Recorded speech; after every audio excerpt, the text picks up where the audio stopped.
Bismillahirrahmanirrahim. Alhamdulillah. Vassalatu vassalamu ala sayyidina Rasulillah. Alloh subhanahu va taologa sevganicha, suyganicha, rozi bo'lgunicha, rozi bo'lsa, rozi bo'lganidan keyin ham hamd va sano, maqtovlar aytamiz. Robbimiz Allohni barcha kamchilik va nuqsonlardan pok deb bilamiz.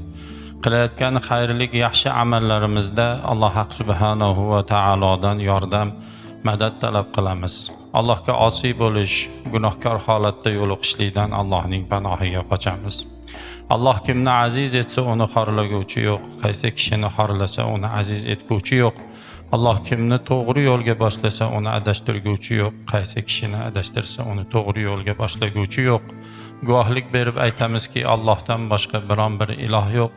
Yana guvohlik berib aytamizki, Sayyidimiz Muhammad alayhissalatu vassalam Allohning bandasi va insoniyatga yuborgan elchisidir.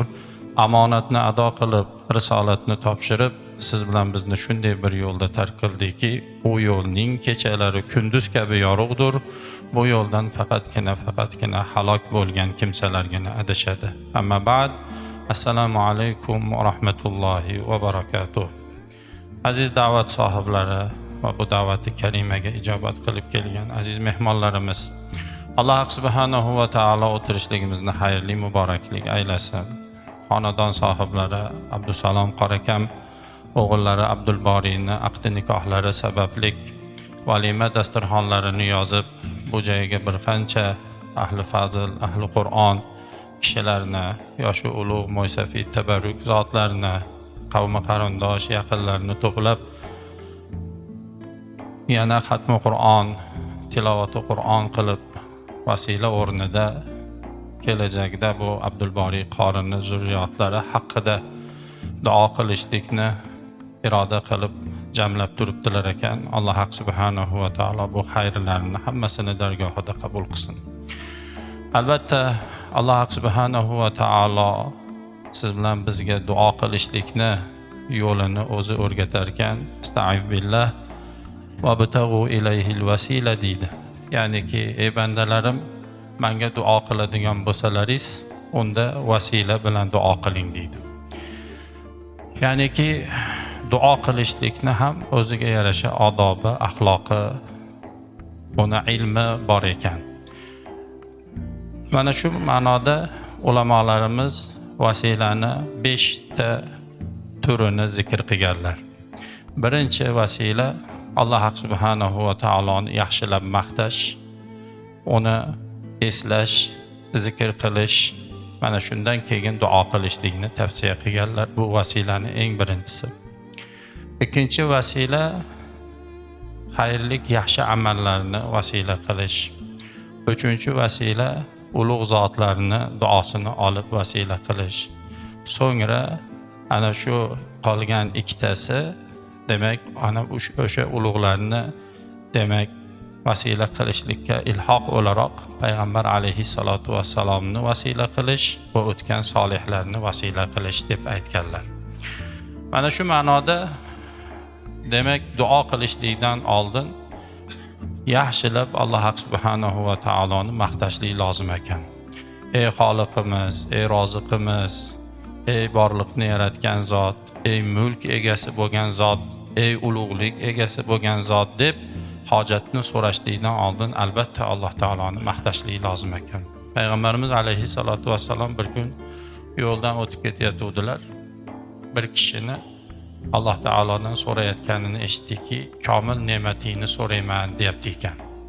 Rasul akram sallallohu alayhi vasallam buni nazarida komil ne'mat nima ekan deb so'ramoqchi bo'ldilar.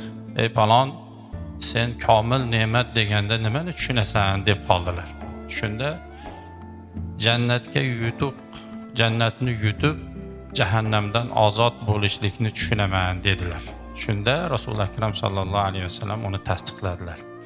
Ya'niki, har bir kishi o'zini o'lchamidagi narsani komil ne'mat deb bilar ekan, lekin Rasul akram sallallohu alayhi vasallam bizga o'rgatgan narsa eng komil ne'mat, demak jannatni yutish, jahannamdan ozod bo'lish ekan.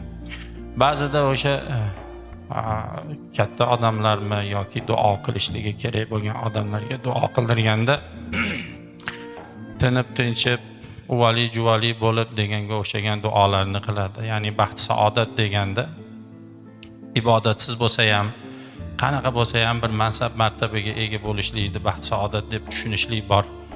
Shuning uchun duo qilayotgan kishi Alloh taolodan nimani so'rayotganini va nima Allohning nazarida insonga ne'mat va baxt ekanligini aniq o'lchab olishi kerak. Agar shar'an Alloh subhanahu va taoloning nazdida baxt bo'lmagan inson uchun, balki u gunoh bo'lgan ishlarni qalbidan aytib duo qilsa, unda demak u to'g'ri duo qiluvchi bo'lmaydi. Shuning uchun duo qilishlik uchun oldindan odamlar ahli ilmlarni uylariga taklif qilishgan. Mana bunday hozirda ham davom etyapti. Nima uchun domlalarni taklif qiladi? Nima uchun ahli ilm taqvo ahlini taklif qiladi desa, chunki Alloh bilan bo'ladigan muomalani biladi. Nima xayrligu, nima xayrsiz ekanligini biladi insonning hayotidagi ishlardan. Shundan duo qilyotib, hatto aytibdilarki ulamolarimiz, bir kishi ehdina sirotal mustaqim desa Alloh taologa, bizni to'g'ri yo'lga boshlagin desa, ana shu to'g'ri yo'lga boshlagin deyotgan kishi Allohga ishni topshirib, Allohning nazdidagi to'g'ri yo'l demas ekan, o'zini e'tiqodidagi, ya'niki o'ylab turgan narsasini o'ylab turib to'g'ri yo'l desa, uni Alloh taolo o'sha fikridagi yo'lga boshlab qo'yadi. Balki Allohga topshirish kerak. Ey Robbim, bizni o'zing to'g'ri deb bilgan yo'lga boshlagan deyishligi kerak deydi ulamolarimiz.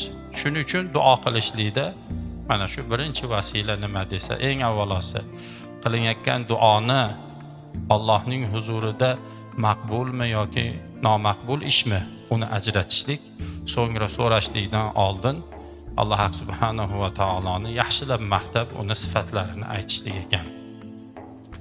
Rasul akram sallallohu alayhi va sallam yana u yo'lda ko'rdilarki, bir kishi sabr so'rayapti ekan, sabr bergin deyapti ekan. Rasululloh u kishini irshod qildilar: "Ey falon, sabr musibat yetganda kerak bo'ladi, so'raladi, ammo sen ofiyat so'raver" dedi. Ya'niki molingga, farzandlaringga, obro'yingga ofiyat so'ra. Chunki sabr o'shanaqangi molingga, obro'yingga, joningga agar bir musibat yetsa, yetadigan narsa yetsa, unda so'raladigan narsa. Ungacha toqat qila olaysanmi yoki yo'qmi? Allohdan ofiyat so'raganing afzal dedi. Yana tavjih qildilar bir kishi: "Ya zal jalali val ikrom, ey ulug'lik egasi, ey ikrom egasi, karamlik zot" deb Allohni maqtayotganda salmashi yetadiganlar. Nima so'rasang so'ragin debdi. Chunki o'sha kishini gapini siyoqidan borishligidan shu narsani bildilarki, bu duo qilishlikning yo'lini, ilmini biladi. Mana o'shaning uchun duo qilayotganimizda albatta Alloh subhanahu va taoloni maqtashligimiz kerak bo'ladi. Ikkinchi vasilani turi yaxshi amal. Yaxshi amalni ham agar bir kishini boshiga bir musibat yetsa yo duo qilib xayr so'ramoqchi bo'lsa, yaxshi amalni vasila qilishligi, Alloh uchun hayotida qilgan biron bir amalni Alloh taologa ro'bara qilib, ey Robbim, falon vaqtda qilgan amalim sen uchun edi. Agar mana shu ishni qabul qilgan bo'lsang, menga endi mana bu narsani xayrlik qil, yo mana bu narsadan meni Alloh taolo o'zing qutqar deb duo qilishligi kerak ekan. Rasul akram sallallohu alayhi va sallam aytdilarki, sizlardan oldingi o'tgan ummatlarni 3 kishini eslanglar dedilar. Ular o'sha bir safardan kelayotganlarida yomg'ir yog'ib, pana qilishlik uchun bir g'orga kirishdi. Shunda g'orning og'zi yomg'irda tosh siyg'anib yopilib qoldi deydi. Kuchi yetmaydigan darajada og'ir tosh. O'sha yerda o'tirganlar qanday qilamiz endi deganlarida aytishdiki, biz hammamiz Alloh taologa Xudo uchun qilgan amalimizni ro'bara qilamiz dedi. Shulardan biri aytdilarki, men ota-onamni avval taomlantirib, so'ngra farzandlarimga taom berar edim. Bir kun shu ish xilof bo'lib qoldi. O'tin qilgani borib, kechikib ketdim. Ota-onam uxlab qoldi. Kelsam farzandlarim uyg'oq ekan. Taom talab qilishdi. Ota-onamni boshida o'tirdim. Ko'zlari ochilib qolsa, bir luqmani oldin odatimga ko'ra shu kishilarga solay, keyin farzandlarimga beray dedim. Ungacha ko'zim ketib, men ham uxlabman. sabahda turishuvdi, ota-onamga taom berdim, so'ngra farzandlarimga. Ey Robbim, mana shu qilgan ish seni nazlaringda, seni o'lchamingda rozi qiladigan ish bo'lsa, bizga najot ber deganda, o'sha g'orni og'zi ozgina siljidi deydi.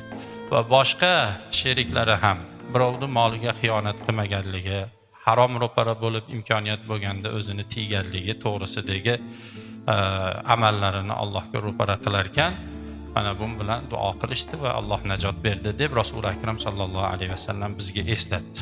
So'ngra vasilani yana bir turi ulug'lardan duo olish, xosatan taqvo bilan tanilgan kishilardan duo olish. Men juda ko'p joyda aytib berdim. Bir shu bizning zamonamizdagi mana Sirojiddin qori akamning shogirdlari bor. Abdulboriy qori, Abdulhodiy qori, Abdulboqiy qori, bu Mahmudjon qori akam deb paytiqdagi kishining farzandlari. Abdulhodiy qori ham eslaydi. Biz mana shu o'qir ekanmiz, dadam bizni ko'p ham qattiq o'qishga talab qilmardi, lekin bir ishi bor edi. Qaysi bir ulug' zotni ko'rsa, ozgina hadiya berib duo qiling derdi. Ozgina hadiya berib farzandlarim o'qiyapti, duo qiling derdi. Ana shuni sharofatidan deydilar, hammamiz alhamdulillah Allohning kalomini hifz qildik deydi. Mana shu ulug'larni ko'rganda albatta ulardan duo olish kerak. Endi ba'zida bir kishilar aytadi, palonchini buni ulug' deb bo'lmaydi, undoq kayfi nimadoq deydigan sharoit bo'ladi. Lekin Alloh subhanahu va taolo eng avvalosi duo olayotgan kishini ixlosiga qaraydi. Agar bir kishini yaxshi gumon qilib, mana shu Alloh bilan o'zini o'rtasini to'g'rilagan, yaqin Alloh bilan deb gumon qilsa, uni orqada turgan, u ko'rib turgan ayblari e'tiborsiz. Alloh uni gumoni sababli duosini ijobat qilaveradi.